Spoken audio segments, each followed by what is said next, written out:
எல்லோரும் நல்லா இருக்கீங்களா?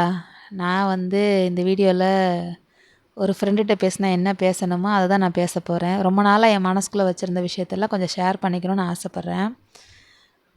பிகாஸ் எல்லார்ட்டையும் இருக்கிற ஒரு விஷயம் என்கிட்ட இல்லை. அதாவது ஃப்ரெண்ட்ஷிப்.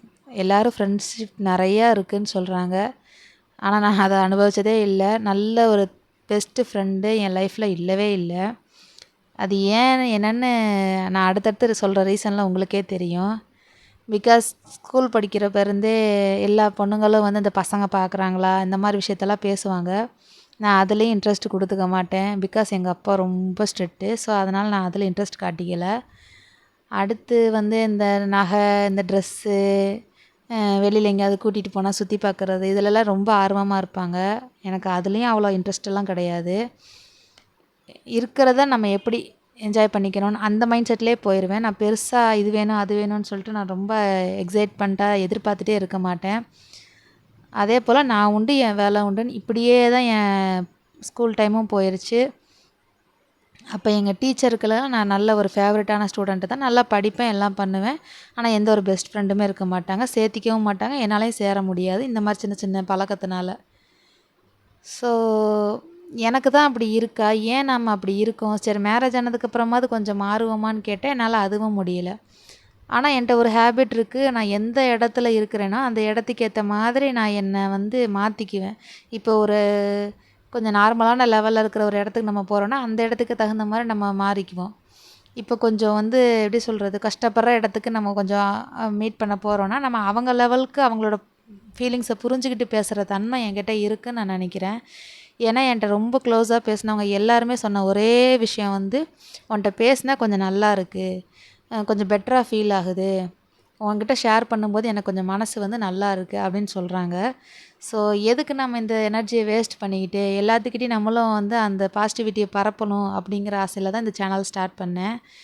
அதே போல் எனக்கு இந்த காசிப் பேசுகிறது, அவங்க என்ன செஞ்சுருக்காங்க, இவங்க வீட்டில் என்ன வாங்கியிருக்காங்க, அதெல்லாம் பற்றி தெரிஞ்சுக்கிறதுக்கெல்லாம் எனக்கு சுத்தமாக 0% தான் இன்ட்ரெஸ்ட்டே. எந்த விஷயத்துலையும் நான் அதிலலாம் மூக்க நுழைச்சிக்கிற பழக்கமே எனக்கு கிடையாது.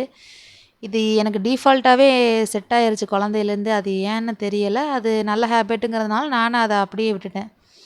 ஸோ இப்போ நான் என்ன சொல்ல வரேன் அப்படின்னா, இந்த சேனல் க்ரியேட் பண்ணதுக்கான மெயின் ரீசனே நிறைய லேடிஸ் மனசுக்குள்ளே நிறைய சீக்ரெட் வச்சுருப்பாங்க. ஈவன் ஹஸ்பண்ட்ட கூட சொல்ல முடியாது, அப்பா அம்மாட்ட சொல்ல முடியாது, தம்பி தங்கச்சிட்ட சொல்ல முடியாது, குழந்தைங்கள்ட்ட சொல்ல முடியாது. நிறைய ப்ராப்ளம் இருக்கும். உடம்புல இருக்கிற பிரச்சனை, மனசில் இருக்கிற வலி எல்லாமே இருக்கும். இதெல்லாம் ஷேர் பண்ணிக்கணும்னு சொல்லி யோசிச்சு அவங்க போய் ஏதாவது சொல்ல போனாங்கன்னா கூட, இதெல்லாம் ஒரு விஷயமா? இதெல்லாம் சின்ன சின்ன விஷயத்த போய் பெருசாக பேசிகிட்ருக்கேன்னு டக்குன்னு அந்த மாதிரி ஒரு முகத்தில் அடித்த மாதிரி சொல்லிடுவாங்க. ஸோ இதுக்காக தான் நான் என்ன யோசிச்சிருக்கேன்னா, இந்த சேனலை யூஸ் பண்ணிக்கோங்க. யாரெல்லாம் அந்த மாதிரி ரொம்ப ஃபீல் பண்ணுறீங்க, ரொம்ப மனசு இறுக்கமாக இருக்குது, எனக்கு லைஃப்பில் என்னமே செய்ய முடியல அப்படின்றவங்கெல்லாம் இந்த சேனலில் உங்களோட கமெண்ட்ஸில் இல்லை நீங்கள் என்னென்னலாம் ஷேர் பண்ணணுமோ ஒரு ஒரு வீடியோ கீழேயும் சொல்லுங்கள். அதுக்காக தான் மெயினாக இந்த ஸ்பேஸ் க்ரியேட் பண்ணணுங்கிறதுக்காக தான் இந்த சேனலு. அடுத்து இன்னொரு முக்கியமான விஷயம் என்னென்னா, என்கிட்ட இருக்கிற பாசிட்டிவ் எனர்ஜியை நான் உங்களுக்கு தரணும்னு ஆசைப்பட்றேன். ஸோ இது இப்படியே நானே வச்சு நானே கவலைப்பட்டுட்டு நானே அதை தேறிக்கிட்டு இப்படி இருக்கிறத விட உங்களுக்கு எல்லாத்துக்கும் அந்த பாசிட்டிவ் எனர்ஜி கொடுத்து நான் அதில் கொஞ்சம் மனசு திருப்தி அடைஞ்சிக்கலாம் அப்படிங்கிறது தான் மெயின் மோட்டிவே. அப்புறம் ஒன் மோர் திங் என்ன சொல்லணும்னு நான் நினச்சேன், அதுதான் சொன்ன மாதிரி தான், என்ன சொல்கிறதுன்னு எனக்கும் தெரியலை. இவ்வளோ தான் விஷயம். ஸோ மேக்ஸிமம் நான் யாருக்கிட்டேயுமே கான்டாக்டில் ரொம்ப மணிக்கணக்கில் பேசுகிற ஃப்ரெண்ட்ஸ் எல்லாம் ஒரு ஃப்ரெண்ட்ஸ் கூட கிடையாது. அதே போல் இன்னொரு முக்கியமான விஷயம், ஐடென்டிட்டி. இப்போது நீங்கள் ஸ்கூலில் நல்ல பர்ஃபார்ம் பண்ணுற ஒரு பொண்ணாக இருந்திருப்பீங்க, நல்ல படிச்சிருக்கிற ஒரு பொண்ணா, இல்லை ஸ்போர்ட்ஸில் ஏதோ ஒரு ஆர்ட்ஸில் நீங்கள் கில்லியாக இருந்திருப்பீங்க. ஆனால் கல்யாணத்துக்கு அப்புறம் நீங்கள் யாருன்னு உங்களுக்கே ஃபஸ்ட்டு தெரியாது. இந்த விஷயத்தில் தான் நானும் ரொம்ப மன அழுத்தத்தில் கஷ்டப்பட ஆரம்பித்தேன்.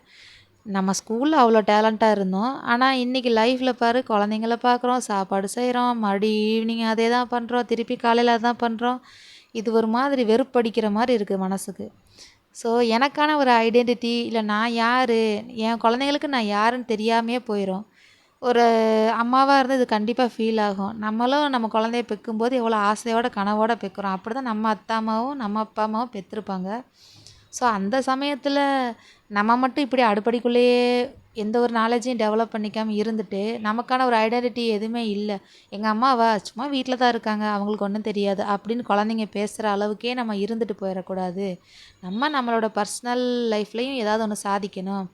பிகாஸ் எல்லோரும் ஒரு கட்டத்தில் நம்மளை விட்டுட்டு போயிடுவாங்க. அதுக்கப்புறம் நமக்காக நிற்க போகிறது நம்மளோட பேர், நம்மளோட கேரக்டரு, நம்மளோட சக்ஸஸ் மட்டும்தான். ஸோ அதை மட்டும்தான் நான் ஃபோக்கஸ் பண்ணி நம்ம லைஃப்பில் எது செஞ்சாலும் கூடவே நம்ம இதையும் சேர்த்து செய்யணும். ஏன்னா எல்லோரும் ஒரு கட்டத்தில் போயிடுவாங்க. குழந்தைங்க முதற்கொண்டு போயிடுவாங்க அவங்கவுங்க லைஃப்பை பார்த்துட்டு. அந்த இடத்துல நீங்கள் ரெக்ரெட் பண்ணிவிட்டு பின்னாடி நம்ம அதை கஷ்டப்பட்டு செஞ்சுருக்கலாமோ, அப்போவே நம்ம ரிஸ்க் எடுத்துருக்கலாமோ, அந்த ஃபீல்லாம் வரக்கூடாது. இந்த வீடியோ உங்களுக்கு கொஞ்சம் போர் அடிக்கிற மாதிரி கூட இருக்கலாம், என்ன பேசுகிறதுன்னு தெரியல. பட் நான் என் மனசில் இருக்கிறத அப்படியே ராவாக சொல்லிகிட்ருக்கேன். ஸோ அதனால் நிறைய பேர் புரிஞ்சுக்க முடியும்னு நினைக்கிறேன். ஏன்னா வீட்டு வேலை செய்கிறதுல எனக்கு சுட்டு போட்டாலும் வராது. நான் மேரேஜுக்கு முன்னாடி அதெல்லாம் பண்ணது கூட கிடையாது. ஆனால் இப்போ நான் எல்லாமே ஃபேமிலிக்காக நிறைய விஷயம் பண்ணி பழகிக்கிட்டேன். நானாகவே 3 குழந்தைங்களையும் சமாளிக்கிற அளவுக்கு டேலண்ட் ஆகிட்டேன். ஆனால் இப்போயுமே ஸ்டில் எனக்கு என் ஏஜும் போயிட்டுருக்கு. நம்ம சைட் பை சைட் நம்மளோட ஒரு செல்ஃப் க்ரோத்தையும் நம்ம பார்த்தே ஆகணும் அப்படின்ற ஒரு மைண்டு கிட்டத்தட்ட இந்த 2-3 வருஷமாகவே ரொம்ப எனக்கு தூக்கம் இல்லை, ஒரு மாதிரி ஸ்ட்ரெஸ்ஸாக 24 மணி நேரம் நம்மளை தூங்க விடாமல் ஒரு விஷயம் யோசிக்க சொல்லுதுன்னா அதுவாக தான் இருக்கும். இது எனக்கு பர்சனலாக நான் ஃபீல் பண்ணுறது. ஸோ உங்களுக்கு அந்த மாதிரி ஏதாச்சும் இருக்குதுன்னா கூட கீழே கமெண்ட்டில் சொல்லுங்கள். அதே போல் தயவுசெய்து ஃபீலிங்ஸை மட்டும் சப்ரஸ் பண்ணாதீங்க. மனசுக்குள்ளே வச்சு எப்படி சொல்கிறது, ரொம்ப அழுந்தி ஐயோ நம்ம சொன்னால் யாராவது நினச்சிருவாங்களோன்னு சொல்லி யோசிக்காதீங்க. அப்படி ஏதாவது யோசிக்கிறவங்களாம் அவங்க சுற்றி இருக்காங்கன்னா கண்டிப்பாக கமெண்ட்டில் சொல்லுங்கள். நான் கண்டிப்பாக உங்களோட கமெண்ட்ஸ் எல்லாம் படிக்க ரொம்ப ஆர்வமாக இருக்கேன். பிகாஸ் அதோட வலி என்னன்னு எனக்கு நல்லாவே தெரியும். நீங்கள் என்னென்னலாம் யோசிப்பீங்க, அதுக்கெல்லாம் என்னென்னலாம் பதில் உங்கள் வீட்டில் கொடுப்பாங்கங்கிறது முதற்கொண்டு நான் அனுபவிச்சிருக்கேன். ஸோ சேமாக அந்த விஷயம் எல்லாமே நான் புரிஞ்சுக்க முடியும். அதே சேம் ஃபீலிங்கில் உங்களோட இடத்துலேருந்து அந்த கஷ்டம் என்னங்கிறத நான் ஃபீல் பண்ணிக்குவேன். ஸோ அதனால் எதுவாக இருந்தாலும் தயங்காமல் கமெண்ட்ஸில் சொல்லுங்கள். நான் உங்கள் கமெண்ட்ஸ் படிக்க ரொம்ப ஆர்வமாக இருக்கேன். மேற்கொண்டு என்ன சொல்கிறது, ஸோ அவ்வளோதான். பேபி முழிச்சிட்டாங்க, அடுத்த ரவுண்டு. ஸோ இவங்கள நான் பார்த்துக்கிற வேலை இருக்குது. இந்த இன்பிட்வீன் கேப்பில் நான் இந்த வீடியோ ட்ரை பண்ணிகிட்டே இருக்கேன்னா எனக்கு அந்தளவுக்கு இன்ட்ரெஸ்ட் இருக்குது. லைஃப்பில் ஏதாவது ஒன்று பண்ணணுன்றது உங்களுக்கு புரிஞ்சிருக்கும். இது தப்பு கிடையாது. தப்பு பண்ணாலும் நம்ம திருப்பி கற்றுக்கிட்டு திருப்பி நல்ல விதமாக ட்ரை பண்ணணும்னு நினைக்கிறது தப்பு கிடையாது. ஸோ உங்கள் ஆசையெல்லாம் ரொம்ப கவலைப்பட்டு ஐயோ இதெல்லாம் செஞ்சால் ஏதாவது சொல்லுவாங்களோன்னு நினைக்காதீங்க. அதனால் உங்கள் லைஃப்பில் இது வரைக்கும் நீங்கள் ஏதாவது ஒரு விஷயத்தை தள்ளி போட்டிருந்தீங்கன்னா கண்டிப்பாக அது இன்னையிலேருந்து கொஞ்சம் கொஞ்சமாக ஸ்டார்ட் பண்ண ஆரம்பிச்சிருங்க. பிகாஸ் எல்லாருக்கும் நாளைக்குங்கிறது உறுதி கிடையாது. அதே போல் இந்த வீடியோவை பற்றின உங்களோட கமெண்ட்டை நீங்கள் எனக்கு சொல்லுங்கள். ஏதாவது உங்களால் ரிலேட் பண்ணிக்க முடியுதா என்னன்றதை நான் தெரிஞ்சுக்க ரொம்ப ஆர்வமாக இருக்கேன். அதுக்கப்புறம் இந்த வீடியோ இவ்வளோ நேரம் பார்த்ததுக்கு ரொம்ப நன்றி. தேங்க்ஸ் ஃபார் வாட்சிங் அண்ட் சப்ஸ்கிரைப் பண்ணி வச்சுக்கோங்க.